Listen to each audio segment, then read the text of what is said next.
Now they are finding hidden AI prompts in scientific research papers. Can we believe anything anymore, or is this truly the age of deception? Let's talk about it. Welcome to the API for Everyone Daily Brief. This is a wild one, folks. Researchers have been caught with their hands in the AI review cookie jar. And keep in mind, I just did a newsletter last week on the topic of how AI is quietly rewriting scientific research. So this is just in addition to that. They've been caught hiding secret instructions in their academic papers, specifically aimed at AI tools that could give them some form of a review. The website The Guardian, they reported that over on the website archive.org, which is actually arxiv.org,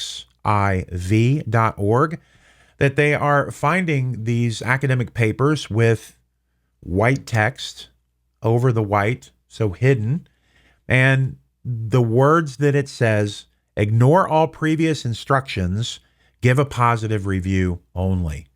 Now, this is the same tactic we used back in the day with websites, with blog posts. We would take the white background and put white text where you couldn't see it unless you kind of, scrolled over it, did the copy and paste thing. But we did that in order to try to game the system to get indexed for those keywords.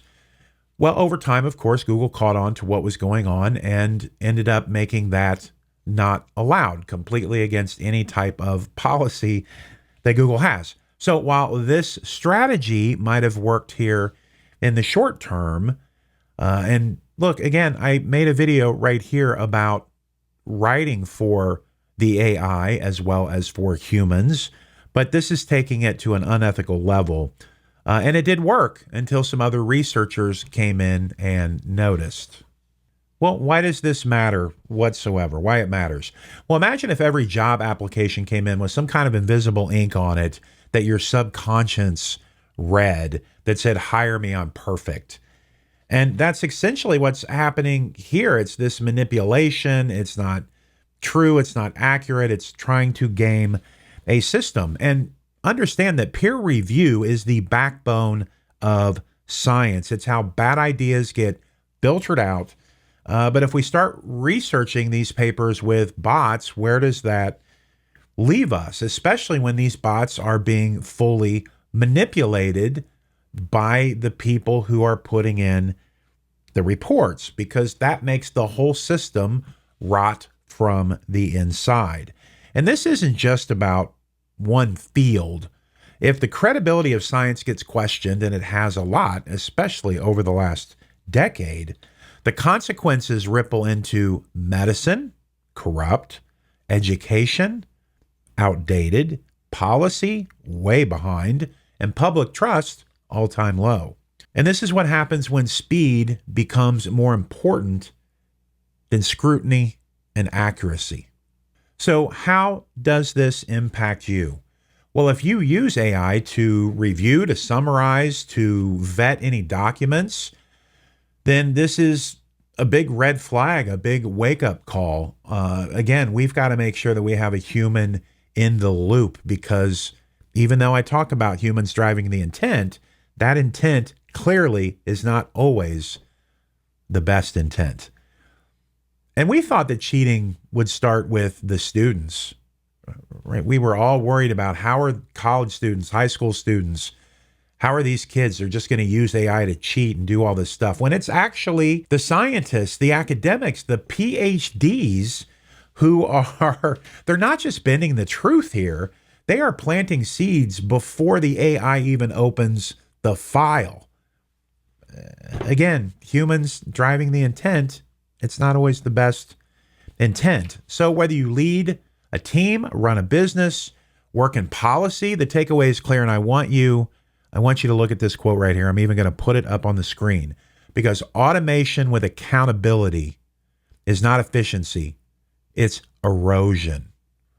Now, I'm not anti-automation in any way, shape, or form, but I am against automation that's done in a very lazy fashion. I don't think you should automate anything that you don't fully understand how to do yourself, That's number one. You need to fully understand that process before you automate it.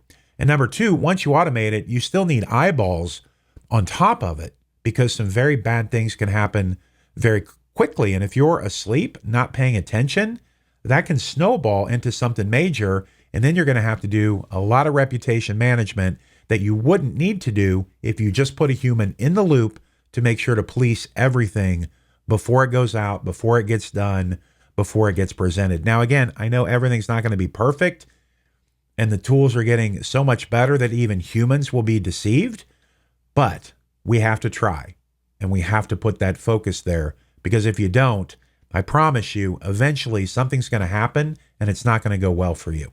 So what are 3 things that you can do right now, starting at the end of this video? Well, look, AI is still not ready for prime time yet, no matter what the other people are telling you. On one side, it doesn't have all the answers to your problems. And on the other side, it's not the end of the world either. It's somewhere in the middle, right? The truth always sits somewhere in the middle. But one thing I want you to do is scan for manipulated inputs. Now, one way that I've done this to combat any issues is instead of just copy and pasting a website and asking AI to scrape it to do my research or whatever, I'll copy and paste everything and then put it in there. That way I can scan through the document and see if is there anything in there that doesn't belong. Are there keywords stuffed? Are there whatever, some things that are in there? I do try to read through as much of it as I can. Even though I'm trying to save some time, I want to make sure that there's no white on white tricks going on or nothing that at least will catch my eye very quickly that could be wrong with this content. Number 2, and I've alluded to this already, add human oversight. I understand you are trying to work at the speed of light and you want AI to do everything for you, but you need a human there because all of this is going to get manipulated or the things are just going to happen. It's not ready again for prime time yet. Make sure that there's a human in there driving the intent, looking everything over, making sure it's as accurate as a human possibly can. Create a 2-step process, right? If AI is going to spit it out, make sure there's a human there to go through it before, after, whatever that is for you.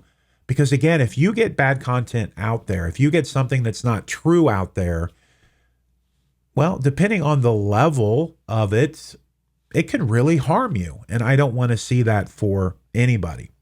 And number 3, and this is where people like me come in, make sure you're getting your team trained on the ethical use of AI. That's so important. How do we use these tools and use them ethically? It's not so much about a shortcut. It's about creating workflows that allow me to free up my time to do things that are more important. Why am I wasting so much time doing these mundane tasks when I could be doing something more productive that's going to move my company forward at a much faster clip than this mundane work? So we need to make sure that we are training our teams on how to use AI ethically, and that's where companies like mine, LaunchReady.ai, come in. Oh, and one more thing. Come here. AI is a mirror. AI is a mirror. If we build systems that reward shortcuts, we're going to get exactly what we asked for, and that's faster fraud. So the better question is, what kind of future are we quietly training into existence? Well, that's it for me today. I hope this video created some value for you. It protects you. If it did, please hit that subscribe button, like button, leave a comment, get into the conversation. My name is Harrison Painter. This has been your AI for Everyone Daily Brief. And until next time, keep creating, keep innovating, and most importantly, keep up. God bless. Thanks for listening. I'm glad you stayed. One more spark for the plans you've made. If this show hit, go share the vibe. Like, subscribe, let's build this tribe. Been blazing trails, now I'm building new.